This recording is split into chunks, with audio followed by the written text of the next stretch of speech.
தலைவர் 173 படத்தின் அறிவிப்பு எப்போது என்பதுதான் ரசிகர்களின் கேள்வியா இருக்கு. அந்த கேள்விக்கு தற்போது விடை கிடைச்சிருக்கு. பொங்கல் பண்டிகையை முன்னிட்டு தலைவர் 173 அறிவிப்பு வெளியாக இருக்கு. ரஜினி இந்த படத்தோட இயக்குனரை முடிவெடுத்து செஞ்சு விட்டார் என்று தகவல் கிடைச்சிருக்கு. அதாவது ரஜினிகாந்த் அடுத்துதான் நடிக்க போகும் தலைவர் 173 படம் தொடர்பா நாளுக்கு நாள் தகவல்கள் வெளியாகி கொண்டு இருக்கின்றன. ஆனால் அதெல்லாம் அதிகாரப்பூர்வமான தகவல்கள் இல்லை. எனவேதான் ரஜினி ரசிகர்கள் குழப்பத்தில் இருக்கின்றாங்க. சுந்தர்சி இந்த படத்திலிருந்து விலகியது அடுத்து அப்படத்தை இயக்கப் போவது யார் என்பது குறித்து பல விஷயங்கள் போய்கொண்டு இருக்கின்றன. பல இயக்குநர்களின் பெயர்கள் பேசப்பட்டு வருகின்றது. நித்திலன், ராம்குமார் பாலகிருஷ்ணன், தற்போது அஸ்வந்த் மாரிமுத்து என தலைவர் 173 படத்திற்கான பல இயக்குநர்களிடம் பேச்சுவார்த்தை போய்கொண்டிருப்பதா தகவல்கள் வருகின்றன. இறுதியாக ராம்குமார் பாலகிருஷ்ணன் தான் தலைவர் 173 படத்தின் இயக்குனர் என உறுதியாக சொல்லப்பட்ட நிலையில் தற்போது அஸ்வந்த் மாரிமுத்து பெயரும் பரிந்துரையில் இருப்பதா தெரிகின்றது. எனவே தலைவர் 173 படத்தை ராம்குமார் பாலகிருஷ்ணன் அல்லது அஸ்வந்த் மாரிமுத்து ஆகியோரில் ஒருவர் தான் இயக்கப் போகின்றார் என சொல்லப்படுகிறது. இந்நிலையில் தற்போது தலைவர் 173 இயக்குனர் யார் என்பதை ரஜினி முடிவெடுத்து விட்டாராம். வருகிற பொங்கல் பண்டிகையில் தலைவர் 173 திரைப்படத்துடைய இயக்குனர் யார் என்பதை படக்குழு அதிகாரப்பூர்வமாக அறிவிக்கப் போவதா தகவல்கள் வருகின்றன. அநேகமாக அது ராம்குமார் பாலகிருஷ்ணன் தான் என பெரும்பாலானோர் சொல்கின்றாங்க.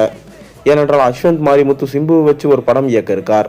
அந்த படத்தின் படப்பிடிப்பு மார்ச் மாதம் துவங்க இருக்கு. எனவே அந்த படத்தில் அஸ்வந்த் மாரிமுத்து பிஸியாக இருப்பதால அவரால் ரஜினியை இயக்க முடியுமா என்பது சந்தேகம்தான்.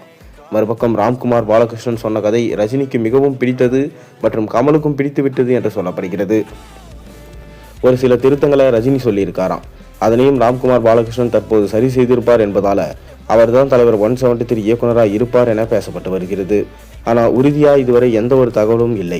கடைசி நேரத்தில் என்ன வேண்டுமானாலும் மாற்றம் நிகழலாம் என்பதே ரசிகர்களின் எண்ணமாக இருக்கு. எனவே அதிகாரப்பூர்வமாக தகவல் வரும் வரை எந்த ஒரு தகவலையும் உறுதியாக நம்ப முடியாது. தற்போதைக்கு ரஜினியும் கமலும் தலைவர் 173 பட இயக்குனரை முடிவு செய்திருக்கிறாங்க என்பது மட்டும் உறுதியாயிருக்கு. ஆனால் அந்த இயக்குனர் யார் என்பது ரசிகர்களுக்கு உறுதியாக தெரியல.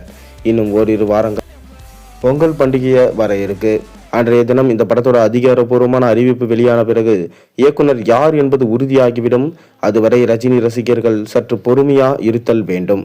இந்நிலையில் ரஜினியின் ஜெயிலர் 2 திரைப்படத்தோட படப்பிடிப்பு விறுவிறுப்பாக போய்கொண்டிருக்கு. இன்னும் 2 மாதங்களுக்குள்ள ஜெயிலர் 2 திரைப்படத்தோட ஒட்டுமொத்த படப்பிடிப்பும் முடிவடைந்துவிடும். அதன் பிறகு தலைவர் 173 படப்பிடிப்பை ரஜினி துவங்குவார் என எதிர்பார்க்கப்படுகிறது. மார்ச் அல்லது ஏப்ரல் மாதம் படப்பிடிப்பு துவங்கி அடுத்த வருடம் பொங்கலுக்கு தலைவர் 173 திரைப்படத்தை வெளியிடுவதே படக்குழுவின் பிளானா இருந்து வருகின்றதா. நீங்க என்ன நினைக்கிறீங்க? உங்க கருத்துக்களை மறக்காம கீழே கமெண்ட்ல சொல்லுங்க.